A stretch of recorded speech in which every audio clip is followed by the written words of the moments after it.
Donc, on chapitre lit, 1. oui, chapitre 1, on va lire à partir du verset 1 jusqu'au verset 17. Donc, je commence la lecture.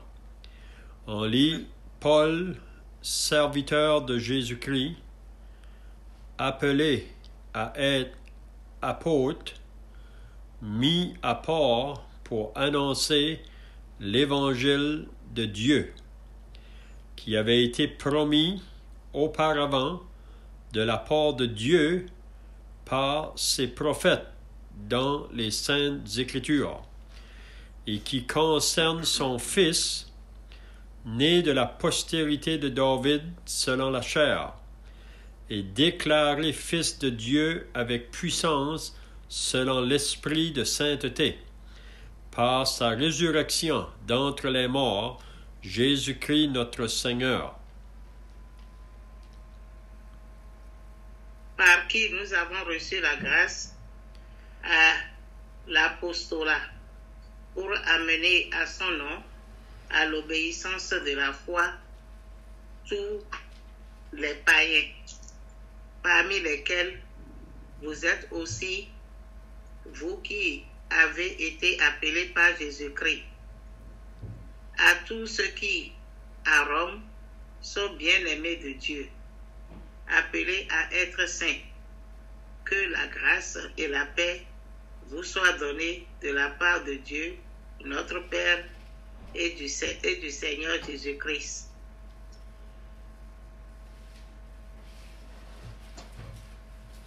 Par Jésus-Christ, au sujet de nous, au sujet de vous tous, de ceux que votre foi est renommée dans le monde entier. Dieu, que je sers en mon esprit, dans l'évangile de son Fils, m'est témoin que je fais sans cesse mention de vous, demandant continuellement dans mes prières d'avoir enfin, par sa volonté, le bonheur d'aller vers vous. Car je désire vous voir ou vous communiquer quelques dons spirituels afin que vous soyez affermis, ou plutôt afin que nous soyons encouragés ensemble au milieu de vous par la foi qui nous est commune à vous et à moi. Je ne veux pas vous laisser ignorer, frères, que j'ai souvent formé le projet d'aller vous voir afin de recueillir quelques fruits parmi vous, comme parmi les autres nations, mais j'en ai été empêché jusqu'ici. Je me dois aux Grecs et aux barbares, aux servants et aux ignorants. Ainsi j'ai un vif désir de vous annoncer aussi l'Évangile, à vous qui êtes à Rome.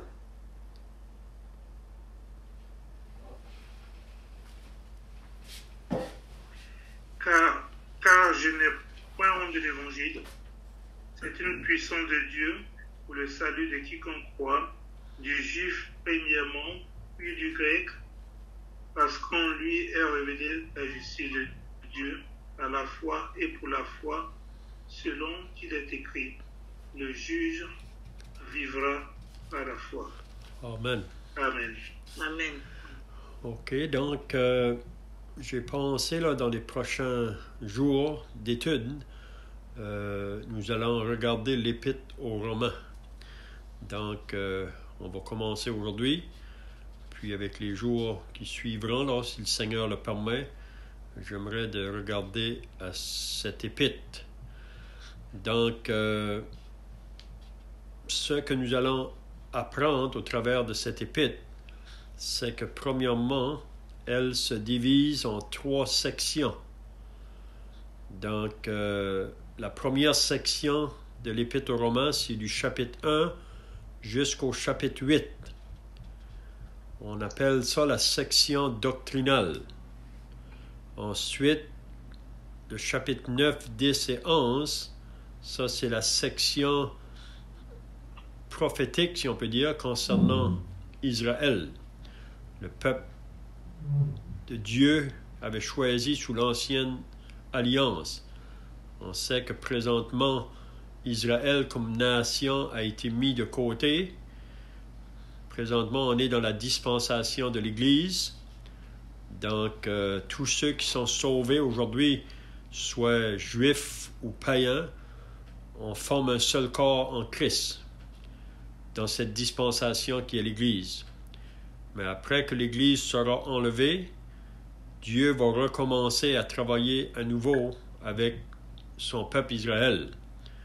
Parce que toutes les promesses qu'il a faites à Israël, il va les accomplir. Même si que Israël a été infidèle, lui, il reste fidèle. Il ne change pas dans ses promesses. Donc, ça, c'est la deuxième partie. Ensuite, à partir du chapitre 12 jusqu'à la fin, c'est la partie pratique.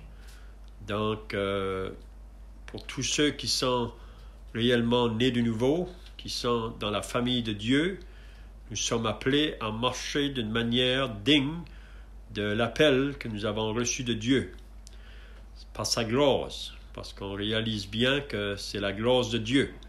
C'est pas qu'on mérite le salut de Dieu, c'est simplement sa grâce qui nous a appelés à lui.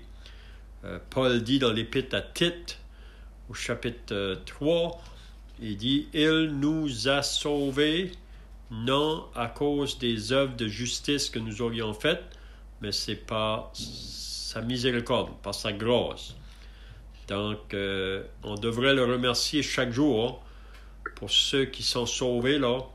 On devrait rendre grâce à Dieu à chaque jour de ce qui nous a rendus capables d'avoir part à l'héritage des saints dans la lumière, qui nous a délivrés de la puissance des ténèbres et nous a transportés dans le royaume de son Fils bien-aimé, le royaume de la lumière. Donc, c'est une grâce que Dieu nous a faite. Puis, ce que Dieu veut pour nous qui sommes sauvés, c'est que nous puissions porter un témoignage envers ceux qui nous entourent. Il veut qu'on puisse vivre une vie chrétienne pour que les autres puissent voir en nous que nous appartenons à Dieu. Donc, qu'est-ce qu'on peut dire aussi concernant les 8 premiers chapitres, là? Qu'est-ce qu'on va remarquer? C'est que l'apôtre Paul va toucher 4 sujets ou 4 thèmes qu'il va parler. Puis le premier thème, ça va être le sujet de la condamnation. C'est ça le sujet qu'il va parler en premier. Puis ça va partir là au verset 18, là. Probablement qu'on pourra commencer ce sujet-là dans la prochaine étude. Puis ensuite, le deuxième sujet qu'il touche dans l'Épître aux Romains, c'est le sujet de la justification. Donc, comment le pécheur peut être justifié devant Dieu. C'est ça qu'on touche. Ensuite, ça va être le sujet de la sanctification, parce qu'après qu'on est sauvé, Dieu veut que nous marchions dans une vie de sainteté et de pureté, une vie qui est en accord avec lui-même. Je suis saint, soyez saints comme je suis saint. Puis ensuite, on verra au chapitre 8 le sujet de la glorification. Donc Dieu appelle le pécheur répond à son appel, il nous libère du royaume des ténèbres, il nous place dans le royaume de la lumière, puis ensuite il veut nous amener dans la gloire. On va être avec lui dans la gloire éternelle. Il va nous amener semblable à l'image de son Fils. OK, donc on va commencer au premier verset. Donc ce qu'on lit ici, au premier verset, Paul, serviteur de Jésus-Christ, appelé à être apôtre, mis à part pour annoncer l'évangile de Dieu. Donc ici, on a l'auteur de celui qui écrit cette épître.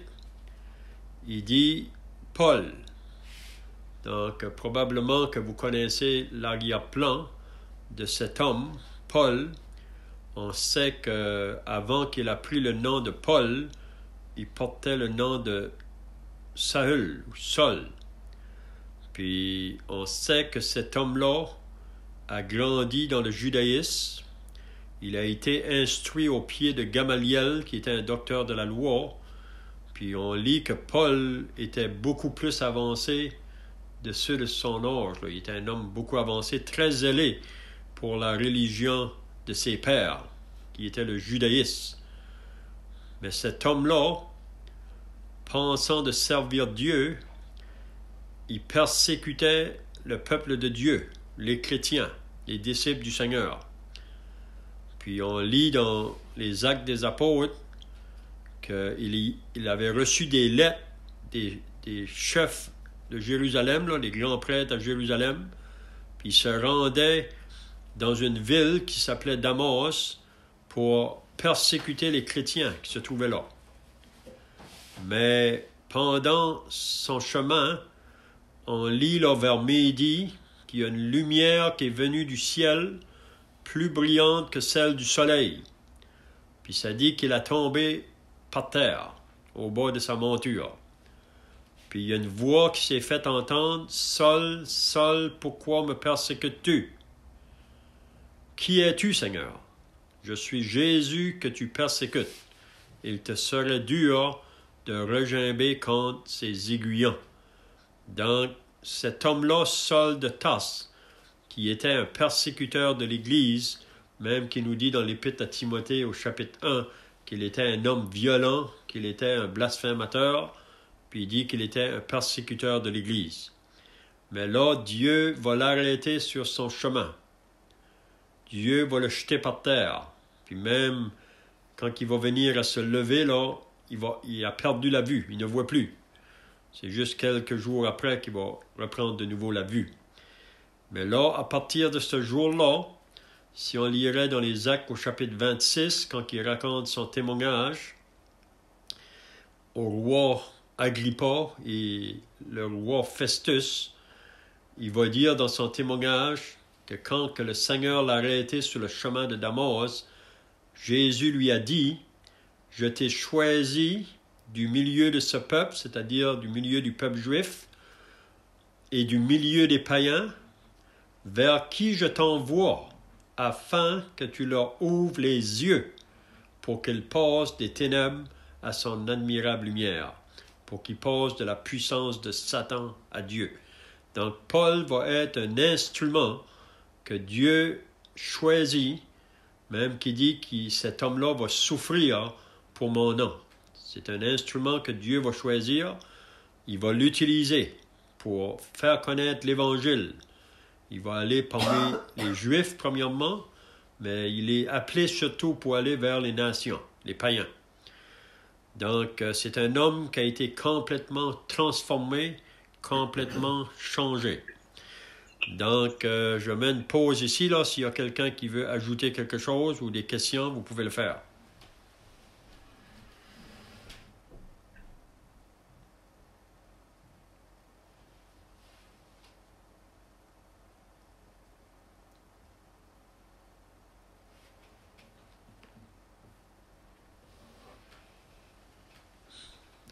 OK, donc s'il n'y a pas de questions en continu, Paul, serviteur de Jésus-Christ. Donc Paul, après que le Seigneur l'a sauvé sur le chemin de Damas, vous vous rappelez la première question qu'il a demandé. « Seigneur, que veux-tu que je fasse? » Donc Paul a compris, quand le Seigneur l'a sauvé, que le Seigneur veut l'utiliser pour son œuvre. Et le Seigneur va l'utiliser pour son œuvre. Puis je crois que pour chacun de nous qui sommes sauvés, quand le Seigneur sauve une personne, il veut l'utiliser dans son œuvre. Il y a un travail à faire pour toute personne qui est sauvée. Donc Paul dit, « Seigneur, que veux-tu que je fasse? » Puis si vous lisez dans les Actes au chapitre 9, le Seigneur va lui dire, à partir de ce moment-là, qu'est-ce qu'il devra faire. Il devra aller dans la ville, là, à Damas, pour rencontrer un homme. Puis cet homme-là va lui dire qu'est-ce que le Seigneur veut pour lui. Donc, ici, il dit qu'il est un serviteur de Jésus-Christ. Le mot serviteur ici, on pourrait mettre esclave de Jésus-Christ. C'est le mot pour dire un esclave de Jésus-Christ. Donc, c'est dans la, comment je dirais, dans une condition plus bas de tout, là. Ça veut dire que l'esclave n'a aucun droit, n'a aucune décision à prendre par lui-même. Il veut simplement obéir à son maître. Donc, il dit qu'il est serviteur de Jésus-Christ. Paul, qu'est-ce qu'était son désir après qu'il a été sauvé? C'est de servir Jésus-Christ. De servir. Et dans tous les endroits où le Seigneur va vouloir qu'il aille, il va l'obéir. Donc, il dit qu'il était serviteur de Jésus-Christ, appelé à être apôtre. Donc, un apôtre, on pourrait dire que c'est le côté qu'il a été envoyé là. Il a été appelé pour être un envoyé de Dieu. Il y a deux côtés au mot apôtre. Il y a le côté, là, un apôtre, c'est vraiment quelqu'un qui a marché avec Jésus, qui l'a vu de ses yeux pendant son ministère public. Ça, on peut appeler les apôtres qui l'ont suivi. Mais le mot apôtre aussi veut simplement dire un envoyé. Envoyé. Il dit, j'ai été mis à part pour annoncer l'évangile de Dieu. Donc, Paul dit, j'ai été mis à part pour annoncer, c'est bien de souligner, hein, c'est l'évangile de Dieu. C'est pas l'évangile de Paul. C'est l'évangile de Dieu, ou on pourrait dire la bonne nouvelle de Dieu. Donc, le message que Paul va apporter, ça vient du ciel. C'est le même message que nous portons aujourd'hui. C'est un message qui est venu du ciel. Ça ne vient pas d'une organisation humaine, ça vient du ciel. Puis cette bonne nouvelle, c'est que Dieu veut sauver tous les hommes. Dieu veut sauver tous les hommes. Il veut que tous parviennent à la connaissance de la vérité. C'est ça le désir de Dieu. Donc, Paul, pour lui, qu'est-ce qui importe? C'est que l'évangile de Dieu soit annoncé. S'il doit mourir pour ce message-là, il est prêt. S'il doit aller en prison pour ce message-là, il est prêt. Son seul désir, c'est de faire connaître ce message-là, que Dieu lui a confié. Donc, il dit qui avait été promis auparavant de la part de Dieu.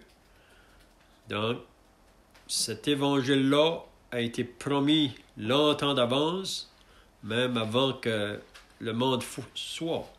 Dans les plans éternels de Dieu, ce message-là devait venir parmi les hommes, qui avait été promis auparavant de la part de Dieu, puis comment qui a été annoncé même avant que Jésus vienne sur terre. Cet évangile-là a été annoncé par les prophètes, la part de Dieu par ses prophètes, dans les Saintes Écritures.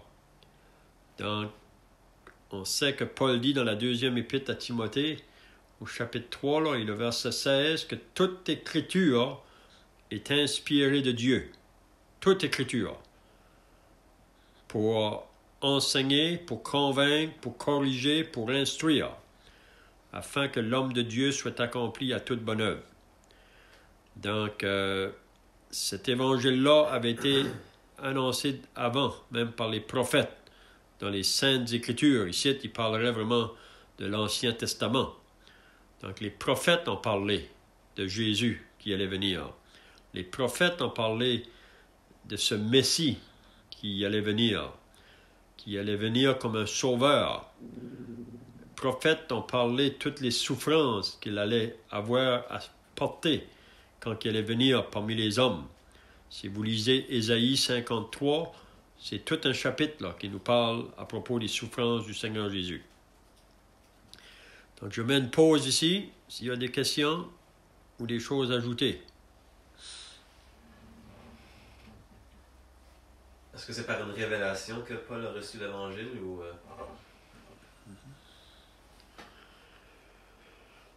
Oui, on peut dire que Paul a été arrêté sur le chemin de Damas. C'est là que Dieu s'est révélé à lui parce que c'était un homme qui pensait qu'il servait Dieu dans sa religion, mais il ne servait pas Dieu. Il servait l'ennemi de Dieu. Puis encore aujourd'hui, il y a beaucoup de personnes qui sont associées à la religion des hommes. Ils pensent de servir Dieu, mais ils ne le servent pas parce qu'ils n'ont jamais eu ce jour de conversion à Dieu. Ils n'ont jamais eu ce jour de la repentance et de la conversion à Dieu. Donc, le frère demande si c'est une révélation. Je crois que oui, quand Dieu se révèle à un homme, puis c'est pas seulement pour Paul, même pour nous aujourd'hui, en 2023, quand Dieu sauve une âme, c'est qu'il veut l'utiliser pour son œuvre, pour qu'il porte un témoignage dans le monde.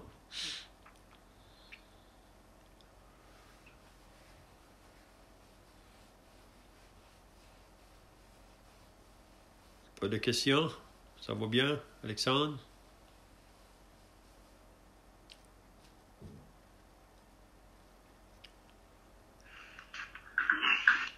Et ce que je voulais relever, c'est que Paul, il est serviteur de Jésus. Il s'est fait esclave de la parole de Dieu. Et Jésus a dit, pour être plus grand, il fallait servir les autres. Donc je pense que c'est par humilité que Paul dit des serviteurs de Jésus. On voit même que parmi les apôtres, c'est lui qui a écrit plus d'épîtres. Il a plus écrit que des 12 apôtres de Jésus. Voilà, c'est ce que je voulais relever. Pour dire que il était petit, il s'est fait petit, mais il était grand. Mm-hmm. C'est ça. Oui, on voit ça même avec les disciples du Seigneur Jésus. À un moment donné, ils discutaient entre eux autres pour savoir qui était le plus grand. Puis Jésus leur a dit que si quelqu'un veut être grand, qu'il soit le serviteur de tous. Parce qu'il a dit, moi je ne suis pas venu pour être servi, mais pour servir. Donc, celui qui est grand dans le royaume de Dieu, c'est celui qui sert. Dans le monde, celui qui est grand, c'est celui qui se fait servir. Mais dans le royaume de Dieu, celui qui est grand, c'est celui qui sert. Donc, toute personne sauvée, on est appelé à servir le Seigneur. Amen. Ouais. Amen. OK, donc le verset 3 maintenant, et qui concerne donc cette bonne nouvelle-là, qui est venue de Dieu, ça concerne son Fils. Donc le Fils éternel de Dieu, celui qui était là depuis toujours avec le Père, celui qui est l'alpha et l'oméga, le commencement et la fin. Donc, et qui concerne son Fils, né de la postérité de David selon la chair.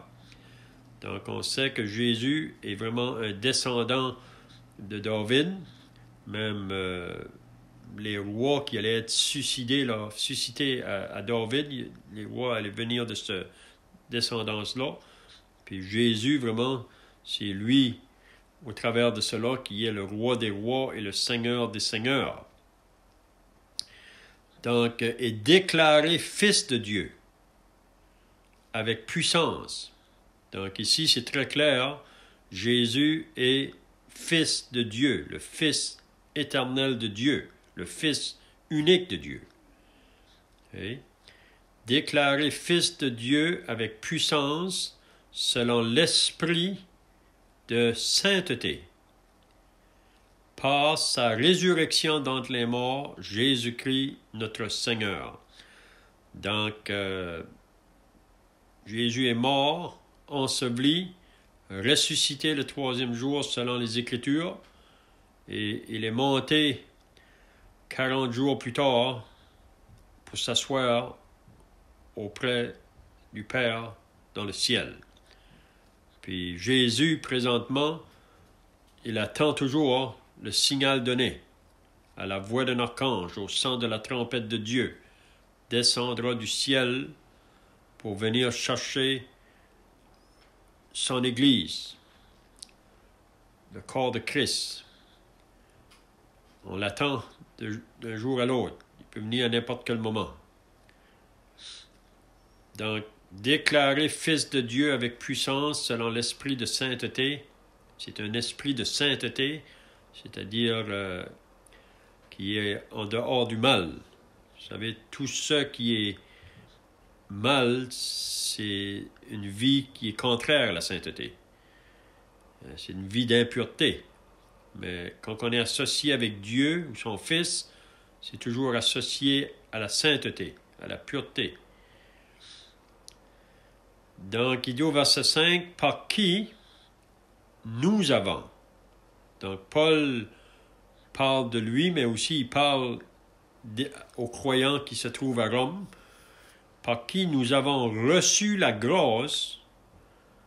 Donc, on a reçu la grâce de Dieu et l'apostolat pour amener en son nom à l'obéissance de la foi tous les païens. Donc, Dieu, dans sa grâce, a sauvé Paul, puis aujourd'hui encore, il sauve les âmes. Puis le moment qu'on appartient au Seigneur, on est appelé à un service pour amener d'autres à l'obéissance de la foi. Et tous les païens, parce que Paul, comme j'ai dit tout à l'heure, il est appelé l'apôtre des gentils. Donc, il est appelé à annoncer l'Évangile parmi les païens. Puis il dit au verset 6, « Parmi lesquels vous êtes aussi. » En parlant aux chrétiens à Rome, il dit, « Vous êtes aussi. Vous qui avez été appelés par Jésus-Christ. » Donc, c'est aussi pour nous aujourd'hui. Si on est sauvés, nous qui faisions partie des nations païennes, on est appelés dans le service pour Dieu, d'être un témoignage pour Dieu, de partager le message de l'Évangile, cette bonne nouvelle qui vient de Dieu, qui est le seul message qui peut changer la destinée de tout être humain sur cette terre. Il ne fait pas de différence d'où on vient, de quelle couleur de peau nous sommes. Le message de l'Évangile est pour tous. À tous ceux qui à Rome, donc il parle aux croyants là, parce que cette lettre-là, vraiment, il écrit à des croyants qui se trouvent à Rome. On croit qu'il y avait probablement plus qu'une assemblée là, à Rome, de croyants. À tous ceux qui à Rome sont bien-aimés de Dieu. Donc, toute personne sauvée, on est des bien-aimés de Dieu. Appelés à être saints. Appelés à être à part, si on peut dire, dans notre vie, à part de ce monde, pour être un témoignage, pour que d'autres puissent aussi venir à la connaissance de ce Sauveur que nous possédons. Que la grâce et la paix vous soient données de la part de Dieu notre Père et du Seigneur Jésus-Christ. Donc ça, c'est la bénédiction de Paul dans la plupart de ses lettres. Il parle souvent que la grâce et la paix. Puis je crois ici que la grâce, c'est surtout la grâce de Dieu dans nos vies de chaque jour. On est sauvé par la grâce, puis on est gardé par la grâce. Donc, Paul veut que la grâce de Dieu soit avec eux de jour en jour dans leur vie. Et la paix, ici c'est la paix de Dieu. On a reçu la paix avec Dieu le jour de la conversion. C'est ça qu'on lit dans Romains 5, le verset 1. « Étant donc justifiés par la foi, nous avons la paix avec Dieu par notre Seigneur Jésus-Christ. » Mais ici, la paix que Paul parle, c'est la paix de Dieu. Ça veut dire dans notre vie de chaque jour. Parce qu'il y a beaucoup de choses dans ce monde qui peuvent nous faire, manquer la paix de Dieu, là, qui nous dérange, qui peut nous déranger. C'est pour ça que Paul dit dans l'Épître aux Philippiens, pour pouvoir maintenir la paix de Dieu dans notre vie de jour en jour, il dit, ne vous inquiétez de rien, Mais en toute chose, faites connaître vos besoins à Dieu par des prières, des supplications, des actions de grâce, et la paix de Dieu, qui surpasse toute intelligence, gardera vos cœurs en Jésus-Christ. Donc, comment on va pouvoir maintenir la paix de Dieu dans notre vie de jour en jour, ou le repos de Dieu dans notre vie de jour en jour, c'est que dans toutes nos circonstances, tous nos événements qui vont venir sur notre chemin, parfois qui peut être adverse, mais il faut venir au Seigneur. Il faut le faire connaître au Seigneur. Dans tous nos besoins, il faut venir à lui. Puis quand on remet nos difficultés ou nos épreuves à lui, donc on va être capable de rester paisible, tranquille, face à tous les événements qui viennent, parce qu'on se place dans la main du Sauveur. Je mets une pause si vous avez des questions ou des choses à ajouter.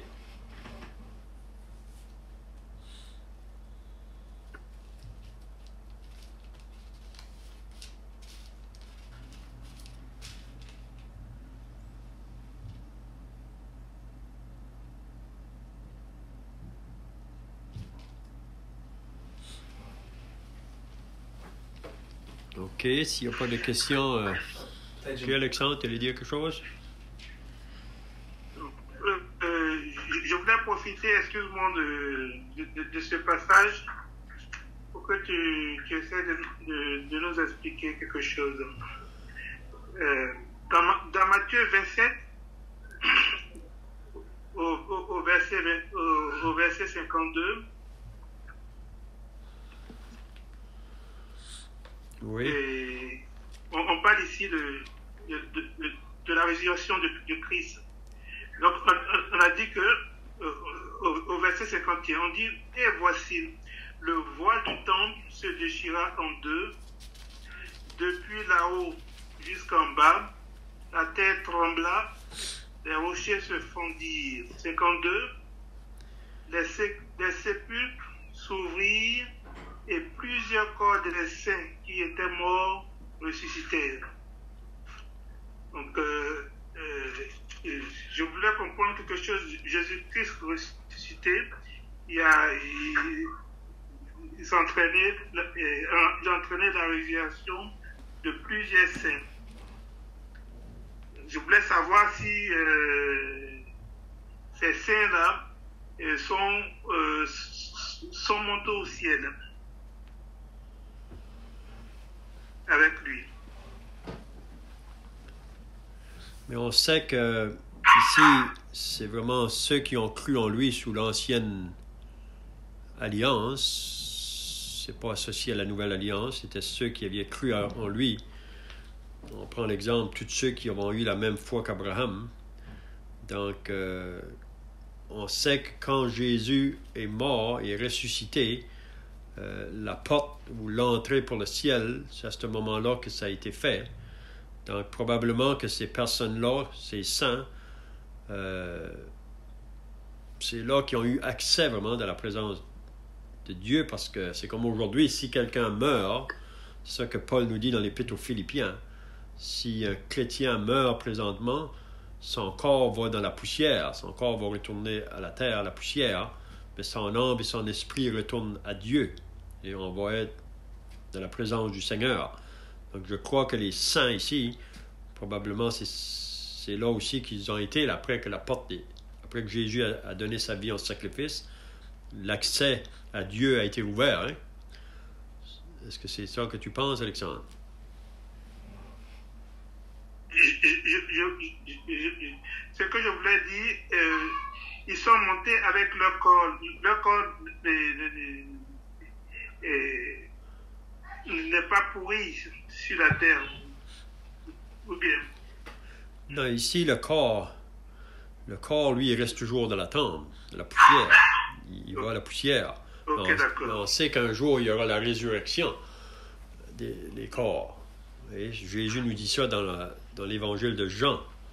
Il dit, ne vous étonnez pas de cela, car l'heure vient où tous ceux qui sont dans les tombeaux ou dans les sépulcres entendront sa voix et en sortiront. Les uns vont ressusciter pour la vie, les autres pour le jugement. Donc, on sait que présentement, tous les saints qui sont dans le ciel, tous ceux qui ont cru au Seigneur Jésus, ils n'ont pas de corps, là. Et la âme, l'esprit, mais ils n'ont pas le corps. C'est juste à la résurrection qu'ils vont avoir un nouveau corps. Parce que ce corps ici ne peut pas hériter le ciel. Ça nous prend un corps qui va être un corps pour le ciel, si on peut dire. OK. Est-ce que ça répond à la question? OK, merci. OK. Oui, merci. Oui. Tu veux dire quelque chose, Brendan? Ben, c'est juste une question parce que au verset 5, Paul dit que par Jésus-Christ, ils ont reçu la grâce de l'apostolat. Donc, c'est Jésus qui avait l'autorité pour faire certains des apôtres. Donc, aujourd'hui, est-ce qu'on a encore des apôtres? C'est ma question. Oui, ici, quand on regarde la question de l'apôtre, ici, là, on pourrait le voir plutôt sur le côté d'un envoyé. Mais en tant qu'apôtre, comme les 12 que Jésus avait appelés, je crois qu'il n'y a pas d'apôtre aujourd'hui comme tel, parce que les apôtres et les prophètes sont le fondement de l'Église. Puis l'Église aujourd'hui, comme on lit dans les Actes au chapitre 2, les premiers chrétiens persévéraient dans l'enseignement des apôtres. Donc l'enseignement qu'on a reçu, qui est écrit, on a toute la pleine révélation dans la parole de Dieu. Donc on persévère dans cet enseignement-là. Et aussi dans la communion fraternelle. Donc en maintenant l'enseignement des apôtres, qui est les vérités de la sainte doctrine, ça produit parmi le peuple de Dieu une communion fraternelle et associée là avec Dieu et le Seigneur Jésus. Donc, mais je crois pas, parce qu'on sait aujourd'hui qu'il y a des personnes qui s'appellent encore des apôtres, comme les apôtres que le Seigneur a appelés, mais je ne crois pas qu'aujourd'hui il y a des apôtres tels. Hein? Je ne sais pas si ça répond. Ah, ça répond là. OK, le verset 8. Je vois que le temps passe, là. On va peut-être faire le verset 8. Je rends d'abord grâce à mon Dieu par Jésus-Christ. Donc, Paul ici, il dit qu'il remercie Dieu par Jésus-Christ au sujet de vous tous. Donc, Paul n'a jamais été à Rome. Mais il sait qu'il y a des personnes là qui se sont converties, puis qu'il y a une église qui a été établie à Rome, puis Paul se réjouit qu'il y a des croyants dans cette ville. Donc la question qu'on pourrait se demander peut-être, comment est-ce que l'Évangile s'est rendu à Rome? Comment est-ce que ces gens-là ont entendu l'Évangile? Est-ce que quelqu'un a des pensées?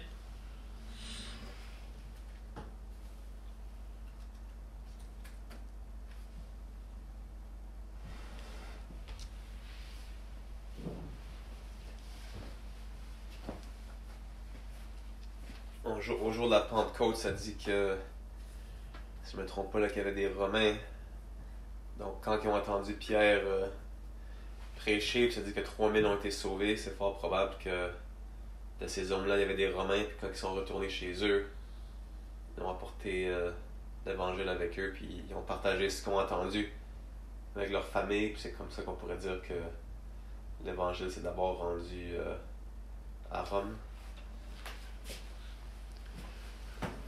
Oui, c'est ça. Probablement que c'est ça que la probabilité que quand Pierre a prêché, au jour de la Pentecôte, il y avait plusieurs personnes là, de différentes nationalités. Puis même Rome est mentionné, là, qu'il y avait des gens de Rome.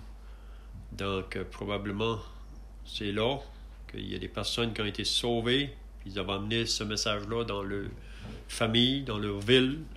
Puis c'est comme ça que l'Évangile serait rendu à Rome. Donc, Paul se réjouit. Puis nous aussi, on devrait se réjouir. Parce qu'on croit que l'Évangile fait son œuvre partout. Dieu utilise ses serviteurs partout. Puis on devrait être content quand on entend parler qu'il y a un endroit où que des hommes ont entendu l'Évangile, ils ont été sauvés. Ça devrait nous réjouir. Donc Paul, il rendait grâce à Dieu au sujet de ces chrétiens-là, de ce que votre foi est renommée dans le monde entier. Donc ça veut dire que ces gens-là, leur vie a été transformée, puis tout le monde a entendu parler de ça. Tout le monde a entendu parler de ces croyants-là, partout. Donc ça veut dire que quand le Seigneur sauve une âme, quand une église est établie dans une localité, surtout dans les jours d'aujourd'hui, c'est encore plus vite que dans ce temps-là, les nouvelles vont vite. Puis beaucoup de gens savent qu'il y a des personnes qui ont été transformées par l'Évangile.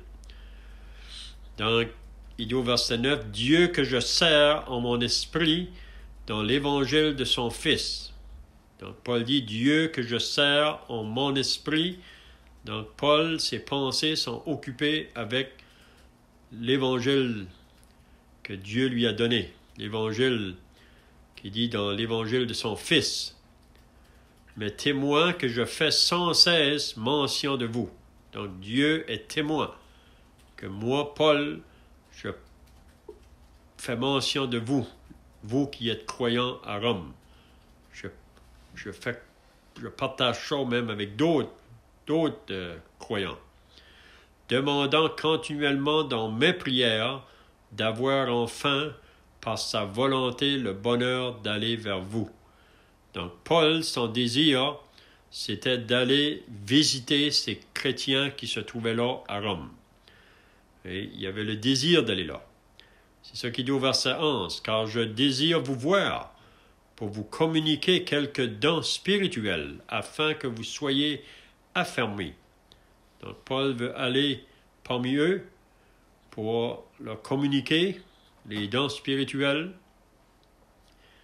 parce que tout croyant reçoit un don spirituel après le salut. Puis ce don-là, c'est un don qui va être utilisé pour le bien-être des autres.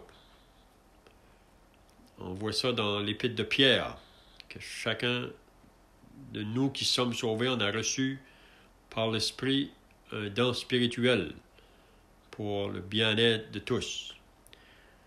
Il dit, « Ou plutôt afin que nous soyons encouragés ensemble au milieu de vous, par la foi qui nous est commune à vous et à moi. » Donc, Paul dit, quand je vais aller chez vous, il dit, on va être encouragés ensemble au milieu